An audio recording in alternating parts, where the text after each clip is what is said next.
आप देख रहे हैं अपना चैनल D3T।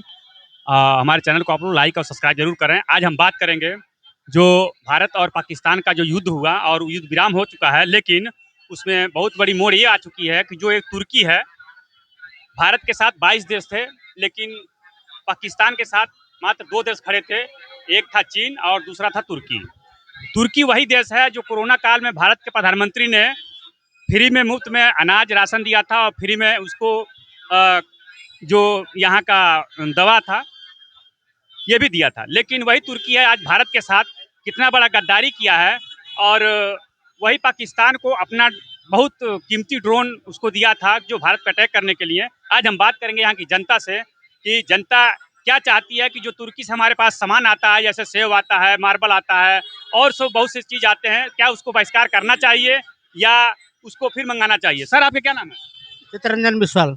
अच्छा एक जी बताइए, अभी भारत और पाकिस्तान का युद्ध चला जिसमें पाकिस्तान की तरफ से तुर्की ने अपना बहुत ड्रोन दिया था जो बहुत ही घातक था, लेकिन हमारा भारत का जो रूस से लिया था 400 इसने मार के गिरा दिया।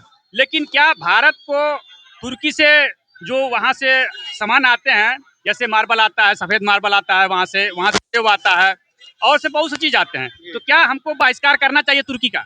जरूर बहिष्कार करना चाहिए, नहीं लेना चाहिए उनका सामान, क्योंकि भारत देश का सपोर्ट नहीं कर रहा है, नहीं लेना चाहिए उसका सामान। तुर्की वही है जिसको भारत ने कोरोना काल में मुफ्त में वैक्सीन दिया था। तुर्की वही है जिसको कोरोना काल में मुफ्त में राशन दिया था भारत ने। लेकिन आज भारत के साथ वो एक पाकिस्तान को अपना बहुत कीमती ड्रोन दे करके भारत पे अटैक कराया, लेकिन 400 मार के उसको गिरा दिया। तो क्या जो वहाँ से सेब आते हैं, वहाँ से सफ़ेद मार्बल आते हैं और वहाँ से जो भी सामान आता है तुर्की से, तो क्या उसका बहिष्कार करना चाहिए? जी जरूर बहिष्कार करना चाहिए। सर आपके क्या नाम है? अच्छा एक चीज बताइए, इधर आ जाइए। और एक चीज बताइए, अभी भारत और पाकिस्तान का युद्ध विराम लगा है, लेकिन भारत के साथ 22-23 देश थे, लेकिन पाकिस्तान के साथ तुर्की था। वही तुर्की है जो कोरोना काल में भारत ने उसको राशन भी दिया था और मुफ्त में वैक्सीन भी दिया था। लेकिन वही तुर्की अपना बहुत ही घातक ड्रोन पाकिस्तान को दिया था भारत पर अटैक करने के लिए। तो क्या जो तुर्की से सामान आता है भारत में, उसका भारत के लोगों को बहिष्कार करना चाहिए? मैं इसके बारे में कुछ कहना नहीं चाहूँगा। आप क्या कहना चाहेंगे, क्या जो तुर्की से सामान भारत में आता है उस सामान का बहिष्कार करना चाहिए? नहीं करना चाहिए, बढ़िया है। हाँ? बढ़िया है, आना चाहिए। और अच्छा एक चीज बताओ आप, जो जो तुर्की पाकिस्तान को ड्रोन दिया था, इधर से ड्रोन दिया था भारत पे अटैक करने के लिए, आज वही तुर्की भारत से व्यापार करता है, तो क्या उस व्यापार को बंद करना चाहिए कि नहीं करना चाहिए? बंद करना चाहिए, बंद करना चाहिए। वो व्यापार व्यापार को बंद करना चाहिए जब वो उधर पाकिस्तान को भी सपोर्ट कर रही हो, इंडिया को। सिर्फ तुर्की एक मुस्लिम देश है जो भारत के खिलाफ खड़ा हुआ, लेकिन सऊदी, कतर, बहरीन, ये जितने मुस्लिम देश थे सारे भारत के साथ थे। लेकिन तुर्की एक तो देश है जो पाकिस्तान के साथ और चीन खड़ा था। उसके साथ व्यापार नहीं करना चाहिए, उसके साथ व्यापार नहीं करना चाहिए। वैसे हमारे देश के व्यापारियों ने बहिष्कार कर दिया, जैसे वहाँ से सेब आता है, सेब का बहिष्कार कर रहे हैं, यहाँ के व्यापारी नहीं ले रहे हैं। और वहाँ से सफ़ेद मार्बल आता है और मिट्टी के बर्तन आते हैं। तो यहाँ के जो व्यापारी यहाँ कह रहे हैं कि जो देश हमारे पे अटैक करा रहा है हम उसका सामान नहीं लेंगे। तो क्या जो ये व्यापारी कर रहे हैं वो सही कर रहे हैं? सही कर रहे हैं, सही कर रहे हैं, बिल्कुल सही कर रहे हैं। और क्या आप क्या कहना चाहोगे, बहिष्कार करना चाहिए तुर्की के सामान का? नहीं, बिल्कुल नहीं। तुर्की के सामान का बहिष्कार नहीं करना चाहिए। क्या नाम है तुम्हारा? गुड्डू। हाँ? गुड्डू। एक चीज बताओ, तुमको ये भाई साहब मार रहे हैं, 2 झापड़ मार रहे हैं, तो इनके घर फिर सामान दोगे तुम ले आके? नहीं देंगे। तो फिर जब तुर्की तुमको मार रहा है, तुम्हारे दुश्मन, वही तो मैं समझा रहा हूँ, पाकिस्तान को तुर्की ड्रोन दे रहा है भारत पे अटैक करने के लिए, दिया था। तो तुर्की से क्या संबंध रखना चाहिए, हाँ, छोड़ना चाहिए? रखना चाहिए। यार तुम्हें समझ नहीं आता। तुर्की को हर सामान बहिष्कार करना चाहिए। जो भी हमारा देश के मतलब विदेशी मुद्रा यातायात सप्लाई हो रहा है, कोई भी मतलब सामान ड्रोन मतलब के स्टोन आता है, पत्थर जो आता है लगने के लिए, खाने पीने के सामान, फल फूल जो मैंने फ्रूट ड्राई फ्रूट जो आ रहे हैं इंडिया में, ये सब कुछ हमारे पूरा देश की जनता तिरस्कार कर रहा है कि मैं उसको कभी कुछ नहीं लूंगा। आप क्या चाहते हैं, तुर्की का जो सामान आता है उसको बहिष्कार करना चाहिए? जो तुर्की से सामान आ रहा है, जैसे मान लीजिए वहाँ से सेब आता है, वहाँ सफेद मार्बल आता है और से बहुत से चीज आते हैं, मिट्टी के बर्तन आते हैं, तो क्या इन सब चीजों का बहिष्कार करना चाहिए? पूरा देश मिलके बहिष्कार कर चुका है और करेगा। कभी नहीं अपने देश में तुर्की के कोई सामान आएगा। जो पर्यटक जाते थे वहाँ पिकनिक मनाने के लिए, ऐसा घूमने के लिए पर्यटक जाते थे, वो भी सब बंद हो गया। आज के न्यूज है कि मैंने 50% जो टिकट जो कैंसिल किया था फ्लाइट का, वो 50% जो है टिकट कैंसिल हो चुका है। जो बचे वो भी कैंसिल कर देंगे। कोई भी पर्यटक अब तुर्की में नहीं जाएगा घूमने के लिए। तुर्की को बहुत बड़ा झटका लगेगा। वो झटका के कितना $1 मिलियन की मैंने झटका लग सकता है वहाँ पे। तुर्की तो इस तरह बर्बाद हो जाएगा जैसे श्रीलंका बर्बाद हो गया। जैसे श्रीलंका तो बर्बाद हो गया कि चाइना के कब्जा में चला गया, चाइना की बात मानने लगा, वहाँ पे कुछ बनवा दिया सब। वहाँ एक चीज बताइए, वही तुर्की है जो कोरोना काल में किसी देश ने वैक्सीन नहीं दिया, लेकिन भारत ने उसको वैक्सीन दिया, भारत ने उसको राशन दिया, भारत ने उसके बहुत से तरह के सहयोग किए। लेकिन वही तुर्की है जो पाकिस्तान को ड्रोन दे करके भारत पे अटैक करा रहा था, लेकिन उस ड्रोन को भारत के 400 जो रूस से लिया गया था उसने मार के उसको गिरा दिया। तो जो तुर्की का सामान है उसको पूरे जोर से बहिष्कार करना चाहिए। पूरा देश बहिष्कार कर चुका है। आपका क्या नाम है?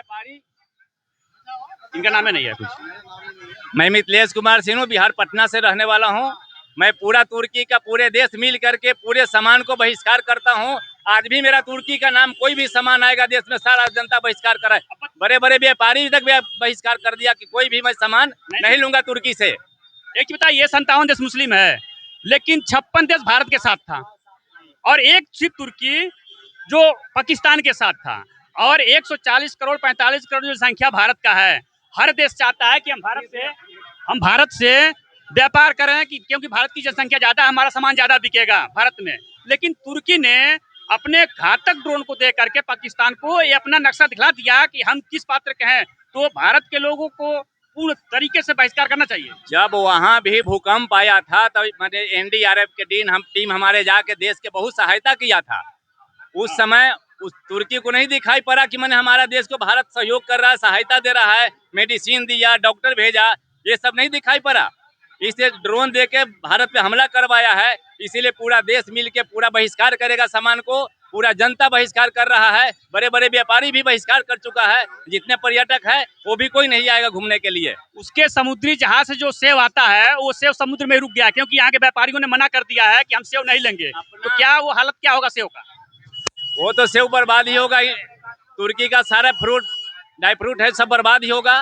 वो अपने कहीं वो समझे, लेकिन इंडिया कभी सामान उसका नहीं लेगा। अब अभी भारत के एक जो सेना के पाकिस्तान में पकड़े गए थे, लेकिन भारत ने उनके ऊपर इतना दबाव डाला, अमेरिका ने दबाव डाला कि उसको बाइज्जत बरी करना पड़ा। फिर ला करके जिस तरह से हमारे पायलट को वापस किए लोग, उसको भी पाकिस्तान को मजबूरी है, छोड़ना ही पड़ेगा। जान रहा है कि हमारा हिंदुस्तान बाप है, नहीं छोड़ेगा तो फिर आज घर में आतंकवादियों के मारा है, फिर घूस के मारेगा। एक एक जनता को सबक सिखाएगा हिंदुस्तान। वहाँ के 11 एयरपोर्टों को तबाह कर दिया है भारत ने, और स्टेडियम में 1500 करोड़ रुपए लगा के जो बनाया था उसको भी तबाह कर दिया भारत ने।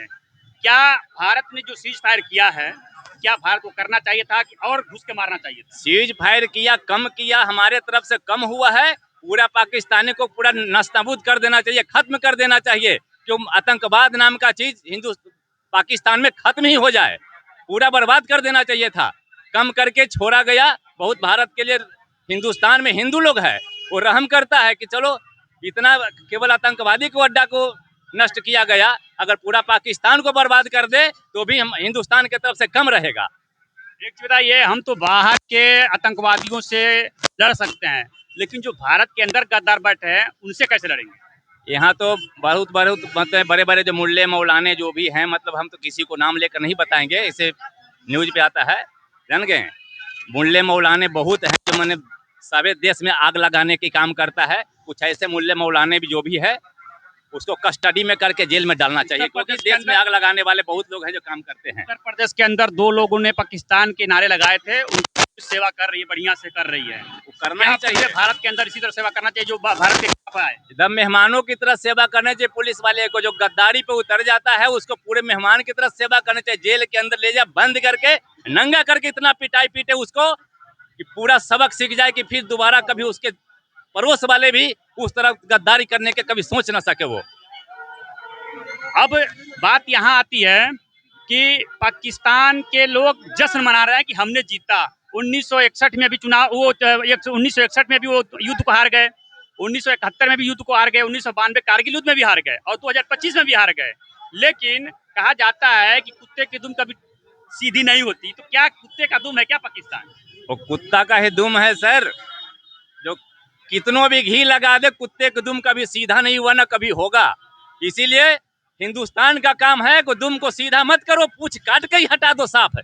ना आतंकिस्तान रहेगा ना कभी आतंकवादी वहां पनपेगा इंडिया। मोदी जी ने फिर कहा है कि अगर इसके बाद पाकिस्तान दुस्साहस करता है तो अभी हमने बार सर्जिकल स्ट्राइक किया है, उसके अंदर घुस के मारा है, लेकिन अब की बार पाकिस्तान को नेस्तनाबूद कर दूंगा और वहीं पाकिस्तान में बंटवारे का समय आ चुका है। अभी जो वहीं पे जो अलग एक बलूचिस्तान है वो अलग मांग कर रहा है। मैं अमित शाह और मोदी काका से अनुरोध कर रहा हूं कि अब यही वक्त है अपना पीओके लेने का। पूरे फौज को तोप मिसाइल जितने हैं सब पीओके में घुसा करके बॉर्डर पार करवा के यही पीओके है अपना हासिल करने का। और पीओके अपना जितना जल्द हो सके अपना कब्जा में लिया जाए। आतंकिस्तान कोई भी आंख उठा कर ताका जाए फिर घर में घुस कर उसको मारा जाएगा। आप देख रहे हैं अपना चैनल D3D। मैं दिलीप कुमार कुशवाहा, आप सभी को नमस्कार।